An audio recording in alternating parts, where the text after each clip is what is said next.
These things, I actually think, no one will be able to do them by themselves. But go back to the education question for a second.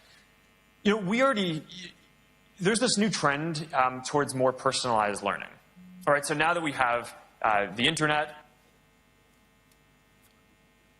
these things, I actually think, no one will be able to do them by themselves. But go back to the education question for a second.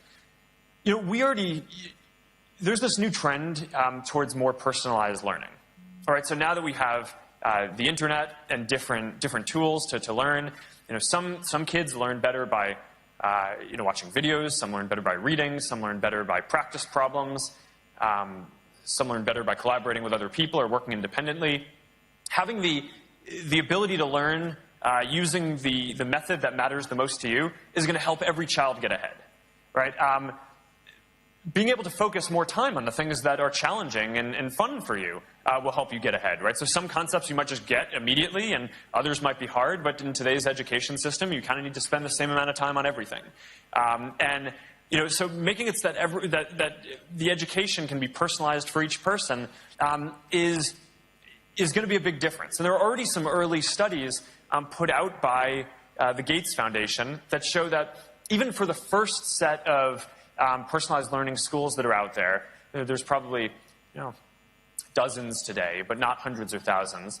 The outcomes can be as much as 50% better a year, right? Which means that if you do 50% better 12 years in a row, then that's actually 100 times better in terms of compounding.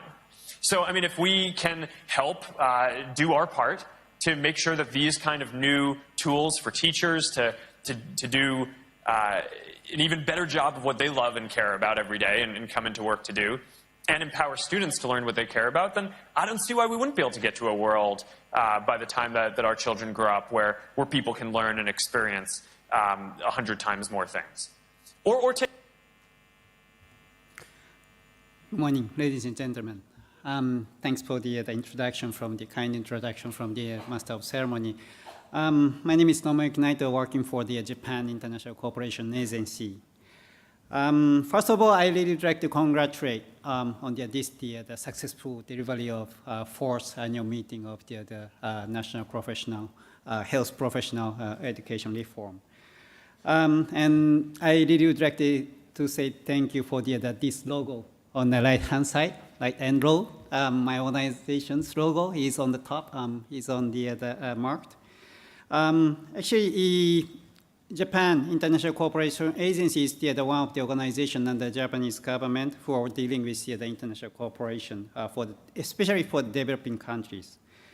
Then, since within my capacity or within my responsibility, today's presentation is relatively focused on the equality, possibility, and how ICT can contribute for those kind of aspects. Then the first video I show you, the video which was maybe a little bit of impressive for the comments or speaks from actually my friend Mark Zuckerberg. Actually, he is a friend I connected through the Facebook, but I never ever met with him. Last week, I was in the Laos for another occasion, actually another project. This picture was taken by myself during the weekend. I spent in Laos, Vientiane City, capital. I saw this advertisement. Looks quite interesting. They say that learning is limitless. Laos is famous for the agriculture-centered economy. Over 70% popularity dealing with the agriculture sector. Then GDP-wise, over 40% contributed from the agriculture sector. Then left-hand side, the kids holding the smartphone. If you go to Laos, everywhere you go, actually we can see the smartphone, the kids doing something, maybe gaming, or maybe just Googling. But on the other hand, on the right-hand side or center side, maybe the parents or relatives or those that are, the adult people, they are farming. So this is a contract existing in Laos. And even in Japan, these kind of phenomena are still existing.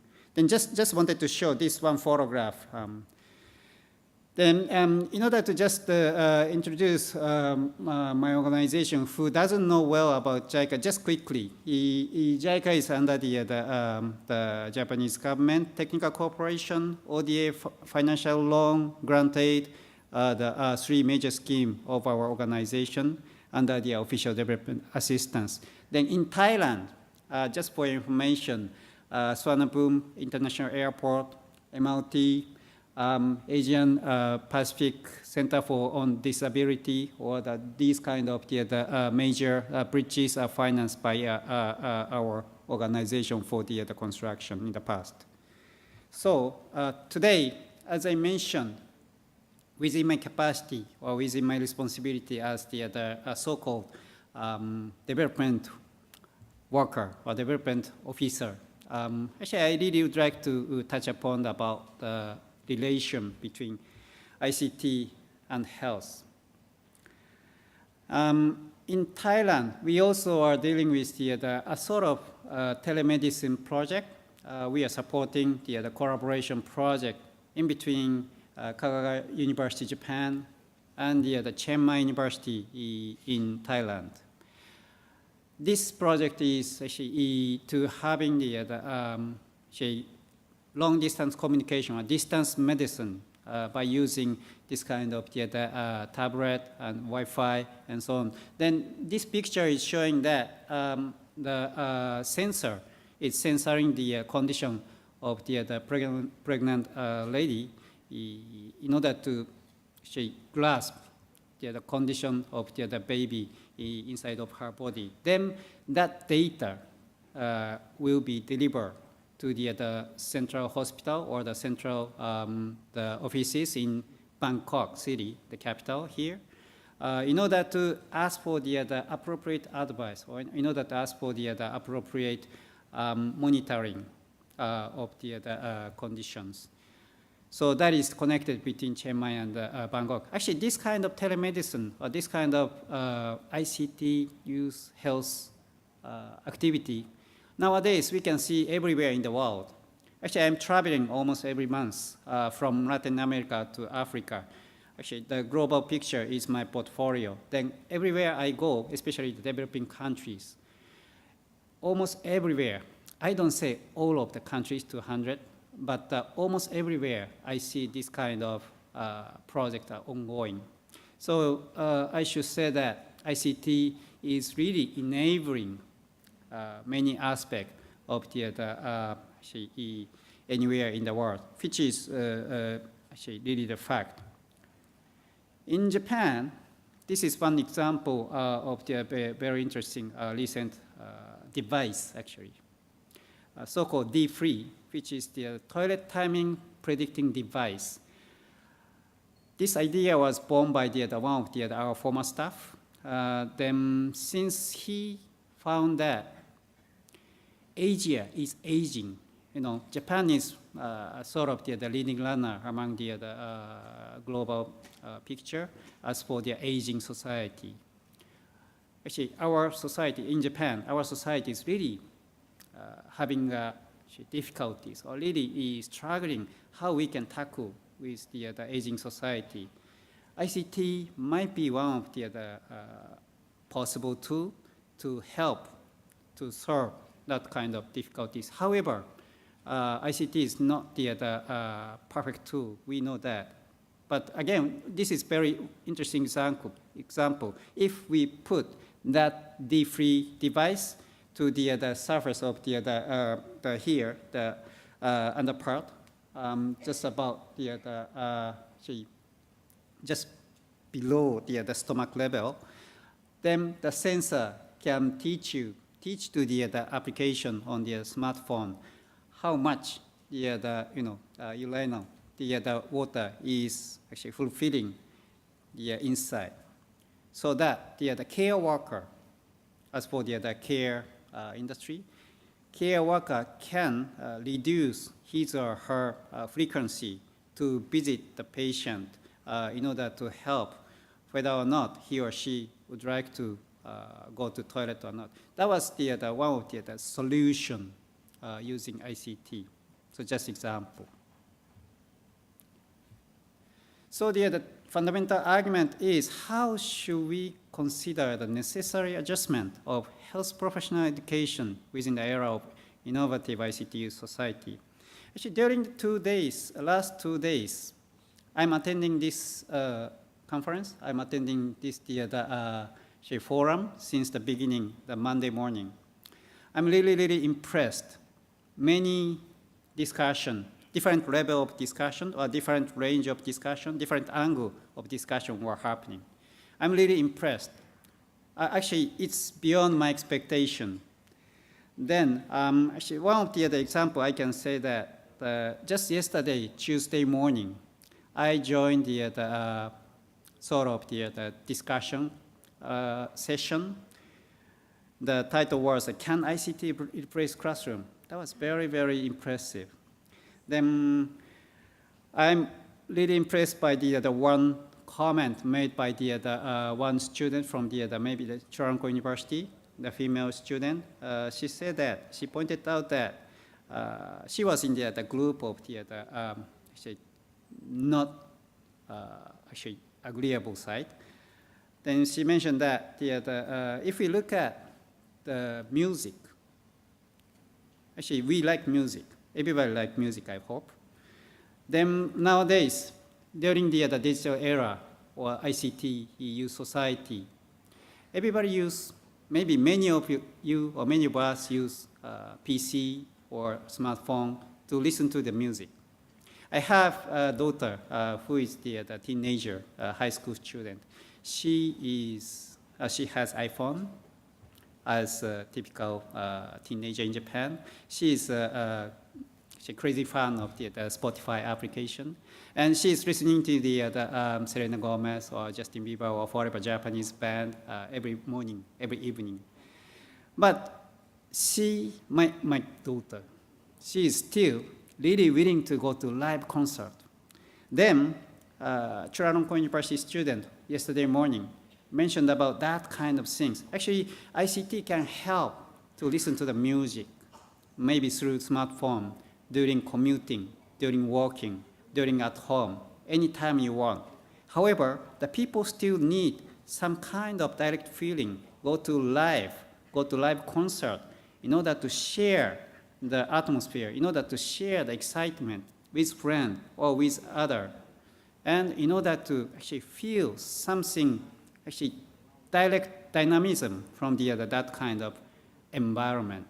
So she mentioned that both digital and live might be the best idea. That's what I actually understood from the translators translation. But I'm really impressed that kind of comment. I fully agree with that. With that kind of comment. Then, if we look at the relation between ICT utilization and policy framework for workforce of the health professional, policy framework for adapting 2006 WHO report, which is really famous. Working together for health. We are looking at the pipeline for generating and recruiting the health workforce during the last decade. Back in 2006, the Working Together for Health was released. Then following that, some of the policy guidelines were also released. Rapid scaling up of health workforce production, health workforce strengthening, and so on. 2011, transformative scale up of health professional education, that is also released. And following that, e-learning for undergraduate health professional education, and most recently, health workforce 2030 is also released. So all those timelines the policy frameworks WHO is proposing to our society. Then, as the development worker or as the development officer and as the development organization who are dealing with the international development, my organization is also looking importance onto these kind of the timelines. So human resource for health, what we are looking at is the human resource for health should be developed and increased through the building professional training facilities, curriculum development, improving the working environment to retain the health workforce. Second, improve the quality of existing health workforce through in-service training. That is also important. And third, establish efficient and effective management system, which is making policies and system for the training and recruiting of health personnel, developing database on human resources, etc. So those kind of three aspects, actually my organizations focus on the HLH. Then, as we understood the implication of the 2006 WHO report, entry stage, workforce stage, exit stage, in those three different stages, actually the human resource within their health facing some difficulties. Within the entry stage, shortfalls in policies, planning and pre-service education, lack of recruitment opportunity, etc. Many difficulties. After that, workforce stage, inadequate management and supervision, compensation, work environment, lifelong learning opportunities, etc. Still difficulties. Exit stage, attrition due to migration, career change, and retirement, and loss due to illness, conflict, etc. Those are all identified difficulties. Then the workforce stage issues is really dominating as their biggest cause. So return to the relation with the ICT or IT investment. We all know that during the past decade or even past 20 years, especially after the IT bubble, which was happened in the early 2000s, did IT investment contribute well to the aspect of this kind of health professional education or in general education? So one of the arguments say that computer per pupils in American school increased from 1 in 125 back in 1984 to 5 in 9, 2012, but little or no positive effect on outcomes, such as test scores. Another argument, which was identified by the report of OECD in 2015, said that no link between what countries spend on IT, information technology, in schools and their 15-year-old abilities in math, science, and reading. SDG, as we all know, Sustainable Development Goals, set to tackle with the many homework remaining from the MDGs, Millennium Development Goals, which is still requiring huge additional investment. According to the SDGs report, 3.9 billion will be required over 15 years for the additional investment in order to tackle with SDG number 3, ensure healthy lives and promote well-being for all at all ages. $3.9 billion, which is a huge amount. Of course, we JICA will contribute some part of that However, it's really, really small. We also have limitation. We collaborate with World Bank, Asian Development Bank, WHO, other organizations. However, actually, all of the international donors can contribute very small percentage. Then we all know that. We also know that healthcare is labor intensive. Then digitization of health professionals and associated tech education are key early steps. According to the GSMA, the GSM Association, the recent report, Scaling Digital Health in Developing Market, stimulate adoption of smartphones and tablets by health professionals through subsidy, financing, and data-centric offerings is one of the recommended items.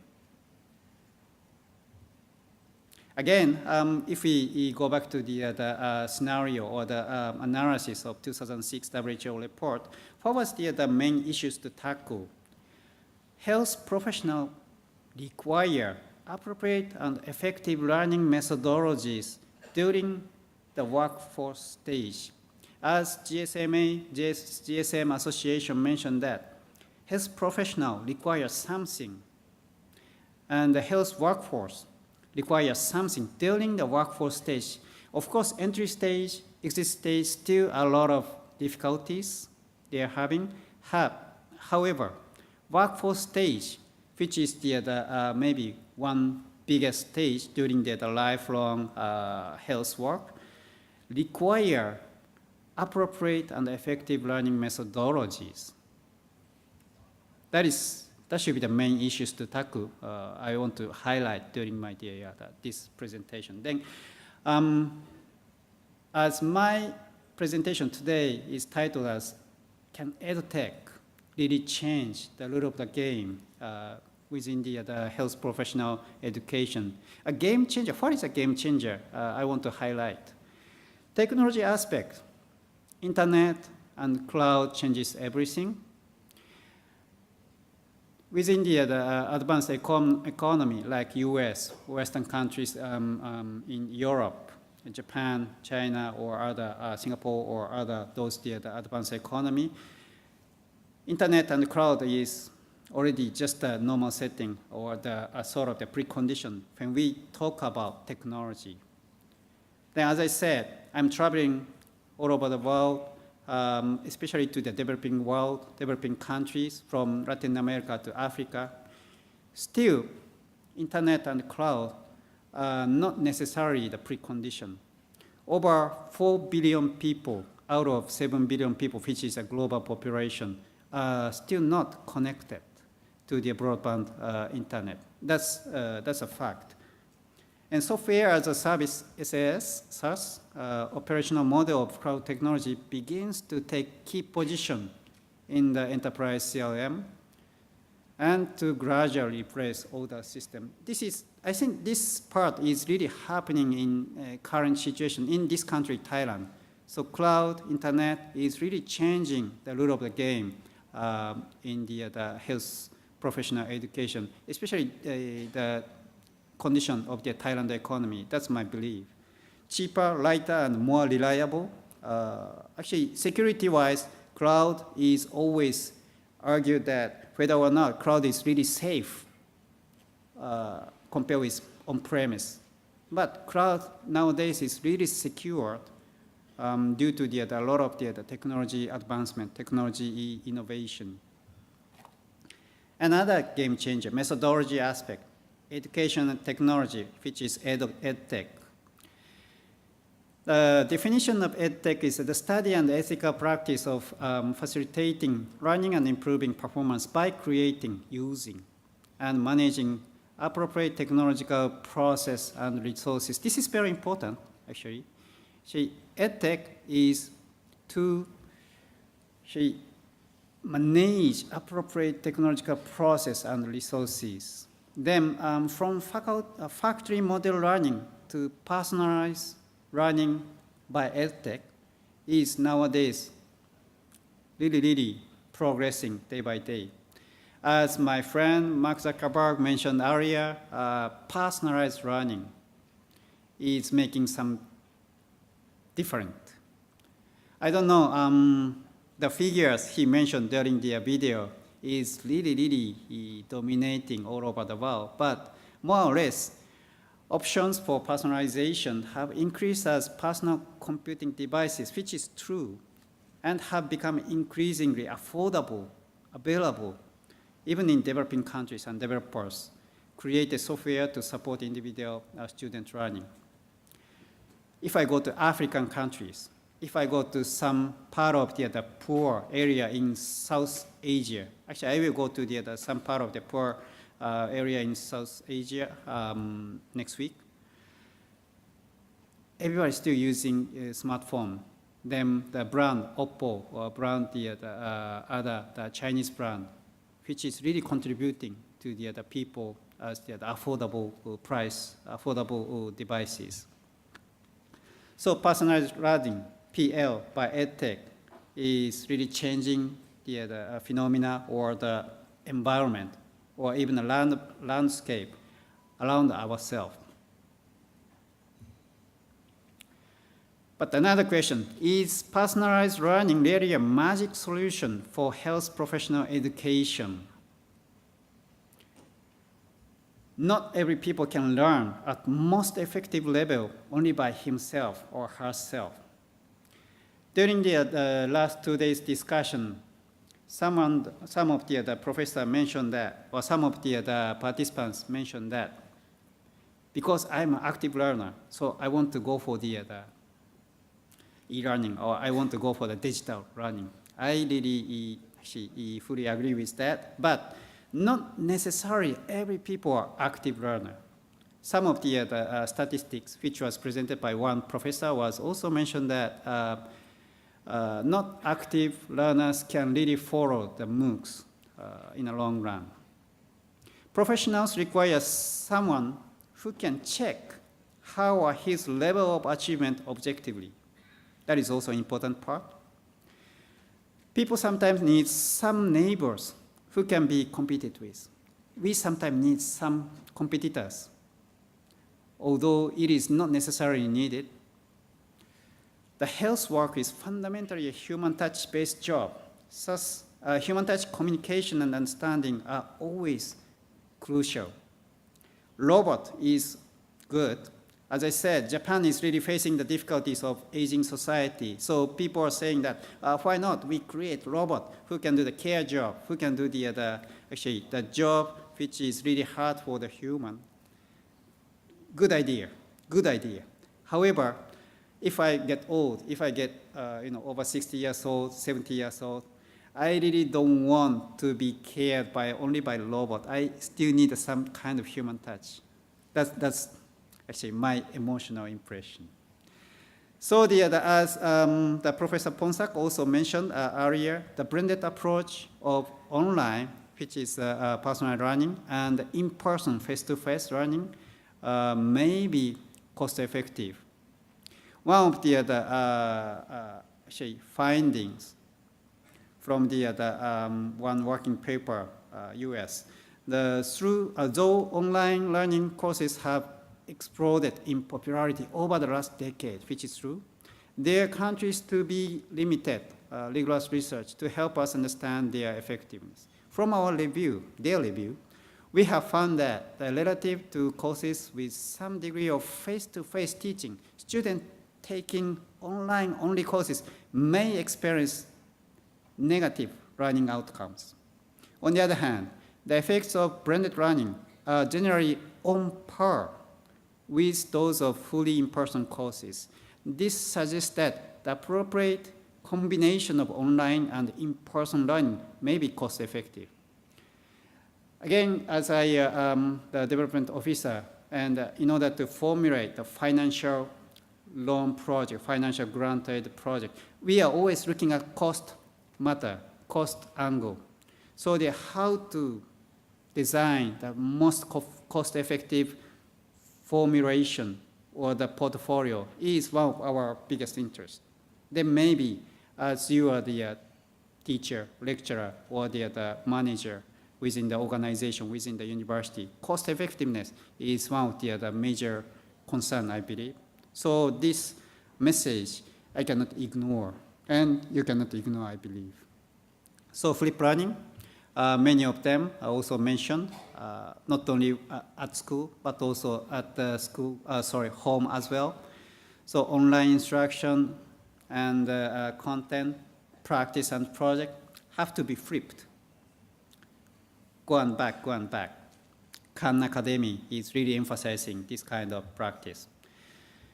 So necessity things to actualize a flipped classroom, infrastructure, course designer, course lecturer, and other things, especially incentives, motivation, encouragement.